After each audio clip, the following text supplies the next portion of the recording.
Apple, Tim, this might be a year where you want to bring out the big guns that maybe you've been saving, because the wolves are at the door.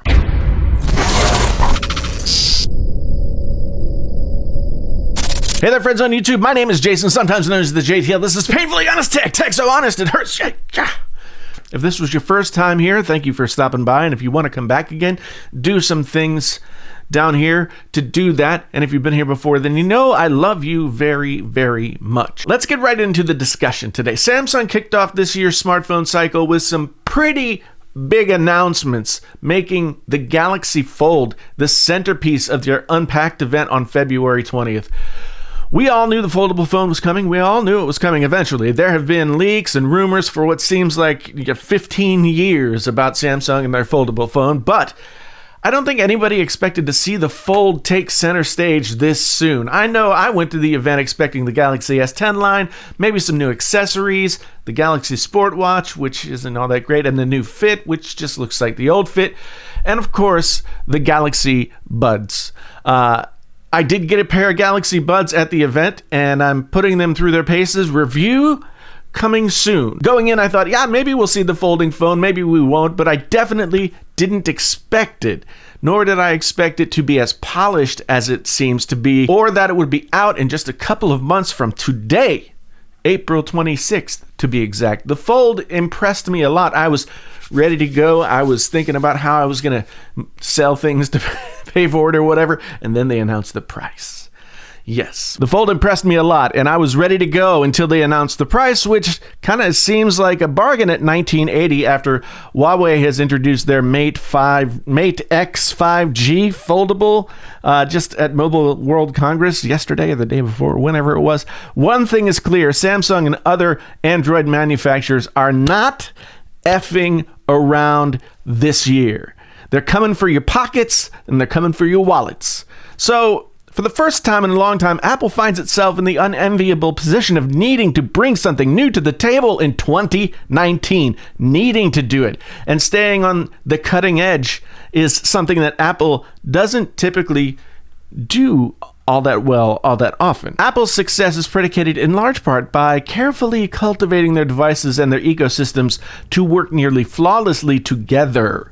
And Apple has been more of a follower than a leader in smartphone features and design, arguably since the introduction of the iPhone 6. A week ago, I didn't have a lot of confidence in foldable phones as viable devices for the mainstream, and while these new phones are decidedly not priced for the mainstream, eventually those prices will come down to a point where the slab design so familiar for all these years now will give way to the foldable.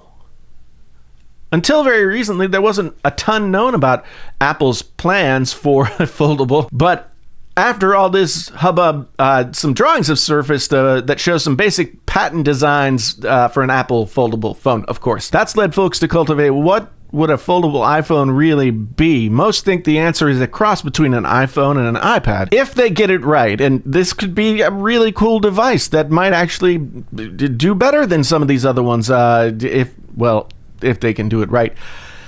They have a chance to bring some functionality that I think Samsung left on the table. Huawei, maybe not so much because it's not their thing. Imagine a foldable iPhone with Apple Pencil support. Imagine an iPhone that could fold into laptop mode.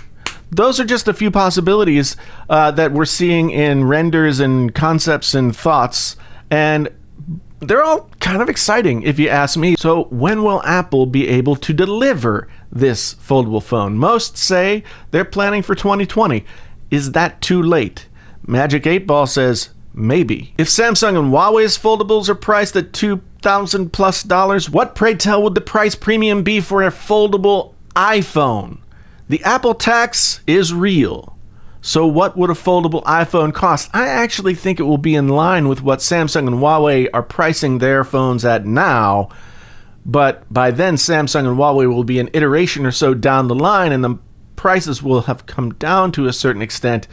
And the time between now and October of 2020, it's it seems like a really large gap right now. With Samsung's Galaxy Fold only 2 months away, the 7 or 8 months that we have to wait for Apple's offerings this year alone, I mean, their 2020 releases might as well be 10 years in the future. In just a few short days, Apple's phone lineup has gone from solid, if not a little stale, in a year where they have seen flagging interest in what they're offering, to looking outright dated and kind of comical. The iPhone XR, a phone that I use and love, I've got it right here doing my teleprompter thing, well, it looks even more farcical when compared to the Galaxy S10e, let alone the S10 and the S10 Plus. Huawei's out of the gate with a foldable that might even be more ambitious than the Galaxy Fold. If Apple rolls into their 2019 release event with another XR that makes the kinds of compromises this year's XR made, they're running the risk of getting laughed out of the building. Now, the first iPhone was ridiculed at first, but eventually it was the catalyst for the launch of the entire smartphone industry, and since then, Apple has remained on top. Not necessarily by keeping up with the innovations coming out of the Android side, but by steadily improving and refining what they're doing, sort of making their own way, and stealing some things.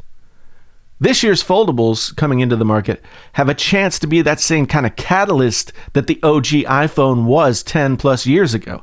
This time, it looks like Apple will be on the outside looking in for long enough to get lapped by the competition.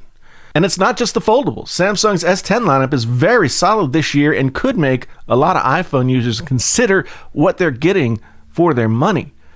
While there may be price parity between the S line and the iPhone, all you have to do is look at a spec sheet to see that you're getting a lot more for your money on the Samsung side.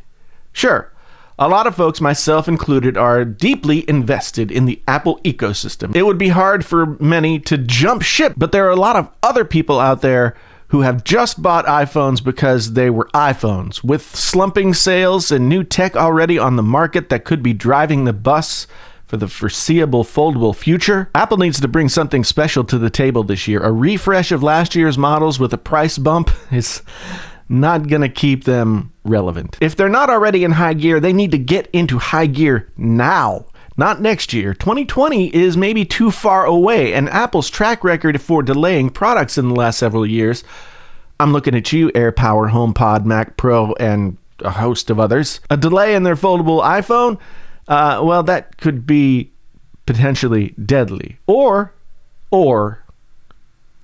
maybe people will just keep buying iPhones because they're iPhones. Let me know what you think down in the comments. I'm looking forward to a boisterous debate here. Does Apple have to bring it this year? Do they have to do something special to keep up with the Joneses of the Samsungs and the Huaweis and the others? I look forward to hearing what you had to say down in the comments below. Once again, thank you so much for being here. If this was your first time and you want to come back again, then, do these things here.